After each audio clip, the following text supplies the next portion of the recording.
Opakovať mi, čo je prvé zastavenie? Emi. Ježiša odsudzujú na smrť. Pána Ježiša odsudili na smrť. A my tu máme na tomto papieriku čo? Na tomto obrázku.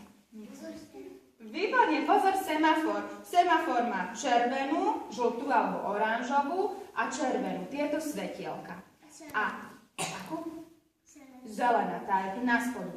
A my vo svojich srdiečkách, vo svojom vnútri máme tiež taký semafor, ktorý nám hovorí, že áno, dobre robíš, alebo stop, nerobíš dobre. Už sa nám stalo, že napríklad ste sa pohádali s kamoškou alebo so sestrou a potom ste mali z toho taký zlý pocit. Stalo sa vám to? Nemali ste zlý pocit z toho? Tak ale to je zle. To je zle. Lebo ja myslím, že keby ste ostali nastálo pohádaní, tak potom by vám nebolo asi dobre. Bolo by vám dobre? Nebolo. Ja si myslím, že nie. Že každému počase to prejde, alebo keď napríklad niekedy ste neposlúchli rodičov a mamka sa na vás nahnevala, alebo ocko. Mali ste z toho dobrý pocit? Určite nie. A to kríž tam máme, a ako sa volá? Pán Ježiš berie kríž na svoje plecia. My tu máme na tejto značke čo nakreslené. Poznáte, to je taká ťažšia značka, znázorňuje cestu. Najskôr je tu tá cesta aká? A potom sa zužuje. A poznáte takú krásnu vetu, ktorá je napísaná aj v písme, že do neba nevedie široká brána alebo široká cesta, ale úzka brána alebo úzka cesta. A znamená to, že tak ako Pán Ježiš vzal kríž na svoje plecia, ale my máme brať denne svoje malé kríže, ktoré sa nám možno niekedy zdajú malé, niekedy veľké, na svoje plecia ako Pán Ježiš, pretože práve tá úzka, niekedy aj bolavá cesta vedie kam? Do neba. Výborne. Pán Ježiš prvý raz padá pod krížom. A čo myslíte, Pán Ježiš, prečo padol pod tým krížom? Bol ťažký. Bol ťažký. A ten kríž čo symbolizoval? Taký kríž takýto. Čo symbolizoval? Jeho hriechy? Hriechy Pána Ježiša? Naše hriechy. Padol pod ťarchou našich hriechov. A my v našom živote, tak ako tu máme takú nerovnú cestu, také prekážky, vidíte tu také bubny?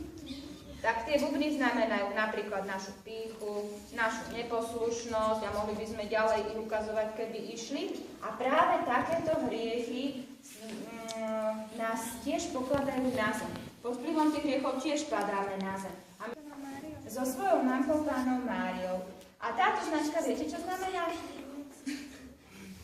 No, skoro, ešte nemocnicu budeme mať za chvíľu. Prvú pomoc. Takáto značka znamená, že to je prvá pomoc, taká zdravotná pomoc. A Panna Mária bola takou prvou pomocou, nielen pre Pána Ježiša, ktorý bol určite rád, že ju uvidel na tej krížovej ceste, ale Panna Mária je vždy prvou pomocou aj pre nás. Takže keď spadneme do nejakého hriechu alebo nás niečo trápi, za kým môžeme ísť? Za kým môžeme ísť? Za Pannou Máriou. Takže to je prvá pomoc Panna Mária. Ideme na 5. zastavenie. Čo je 5. zastavenie? Tá ruka. Kto pomáha? Šimon pomáha Pánu Ježišovi niesť kríž. A čo tu máme na tejto značke? Haló, telefón, že? Označuje nám telefón.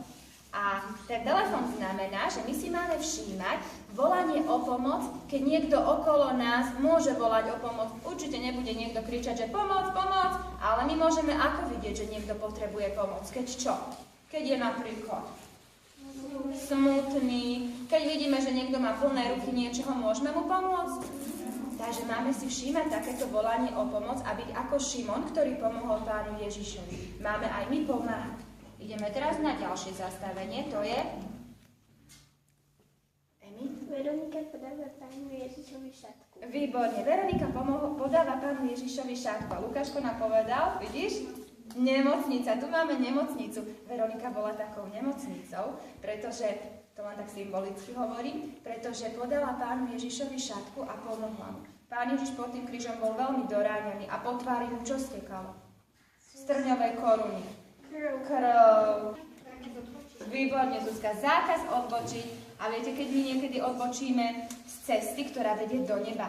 Keď napríklad, už ste počuli, že Pán Boh nám dal 10 Božích prikázaní? Určite starší, áno, menší budú ešte počuť, Filip? A tam si možno počul, že? Takže keď odbočíme z takejto cesty Božích prikázaní, tak čo nás čaká? Čaká nás taký pád zase do takého hriechu, ktorý je zlo. Takže dajme si pozor, aby sme neodbočovali z takej cesty Božích prikázaní. 8. zastavenie. Čo je 8? 8 je tam tá servitka.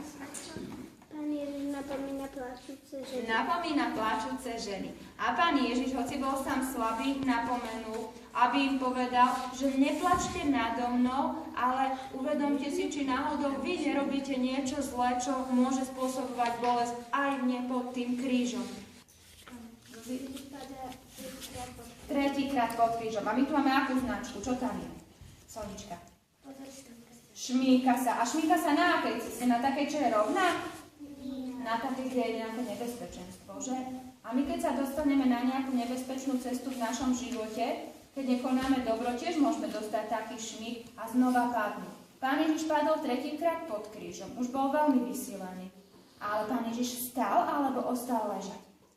Vstal spod toho kríža a šiel ďalej. A Pán Ježiš, zapamätajte si, tak ako trikrát padol a vstal. Keď aj my znova padneme do nejakého zlého hriechu alebo do niečoho, čo je zlé, Pán Ježiš nám hovorí, viete, aké slova? Choď a viacej nehreš. Tu pozri tie šaty. Pánovi Ježišovi zvliekajú šaty. A myslíte, že to bolo príjemné, keď mu strhli ten vrchný odev, tie šaty? Bol to taký prejav hanby, prejav takého poníženia. Ale Pán Ježiš nechal aj to, aby človek jemu ako Bohu strhol šaty. A vidíme tú značku stop. Je to veľká stovka. Čo na stopke treba? Zastaviť. Pán Ježiš nám tu cez toto zastavenie hovorí, že tak ako aj on nechal, aby mu ľudia zvliekli, mu vojaci zvliekli tie šaty, my si máme vyzlieť z takého starého človeka.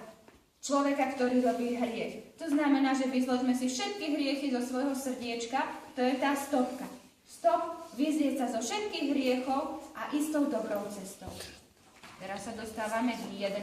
zastaveniu. Čo je 11? Hani, čo tam vidíš? Tuto, čo je to? Čo to je? Klínce, sú to klínce. Pána Ježiša čo? Pribili na kríž. A tu máte značku, viete, aká je to? Taká ťažšia značka. Je to križovatka. A križovatka má znak čoho? Kríža. A takí ľudia, ktorí neveria v Pána Ježiša, tak keď prežívajú nejaký kríž, tak sa im to zdá zlé. Nám sa tiež môže zdať prežívať nejaký kríž zlým, ale Pán Ježiš nám povedal, aby sme sa nebáli kríža. Pretože kríž pre nás znamená vykúpenie. A keď dokážeme tie kríže prežívať s láskou v našom živote, tak vtedy nás to môže viesť do neba. A poznáte určite tú pesničku, čo sme si spievali, že kríž je znakom spásy. Krásne ste teraz odpovedali, takže to si zapamätajte. Čo je kríž? Znakom čoho? Spásy. Kríž je znakom spásy. Preto aj Pán Ježiš podstúpil ukrižovanie pre nás. Ideme na 12. zastavenie, už sa blížime ku koncu. 12. zastavenie je, čo je tam kríž a na ňom Pán Ježiš. Sonička. Pán Ježiš zomiera na kríži. Vidíte tu napísané hore? Čo tam je? Clo. Clo označuje miesto, kde je colnica. Tu vidíme aj takú čiaru, hoci nám predeluje dve slovička v rôznych jazykoch, ale tá čiara, ja ju teraz tak použijem, pre nás môže znamenať to, ako tá colnica. Colnica je miesto, kde sa stretajú dva štáty. Napríklad Slovensko hraničí s Poľskom, alebo Slovensko hraničí s Rakúskom. Prechádzame do inej krajiny, z jednej krajiny do inej krajiny. Pán Ježiš zomrel na kríži a prešiel z tohto pozemského života do života v nebi. Aj my raz prejdeme z nášho pozemského života do života v nebi. A na tento život sa máme dobre pripravovať už tu na zemi. Takže na to, komu dali Pána Ježiša do lona? Páne Márii. Keď ste cestovali autom, niekde už ste cestovali autom, že? A keď ste si chceli oddychnúť, kam ste išli? Kam odpočívali? Na parkovisko. Je to značka parkovisko? Dobre som ju vybrala? Je to parkovisko. A Pána Mária sa tiež stala takým útočiskom aj pre Pána Ježiša, pretože Pána Ježiša vložili Páne Márii do lona a Pán Ježiš nám dáva Pánu Máriu, aby bola našim útočiskom. Vždy, keď prežívame niečo ťažké, tak sa stáva našim útočiskom. Nezabudnime na to podľa značky, akej? Parkovisko. To ako parkovisko. A posledné zastavenie je aké? Kameň Pána Ježiša pochovávajú. tu vidíte značku, ktorá čo znamená? Rozkopaná cesta, ale čo ten človek robí? Pracuje. Je to práca na ceste. My, keď rastieš, prídeme pred nášho nebeského Otecka do neba, tak to, čo bude najdôležitejšie, bude naša práca na ceste. A viete, čo to znamená? Našou cestou je tento život na zemi. A tá práca na ceste je to, čo robíme každý deň. Ako sa správame. Napríklad ráno, keď vstanem, či sa pozdravím, dobré ráno. Alebo keď vidím, že treba vyniesť smeti, tak ich vyniesem.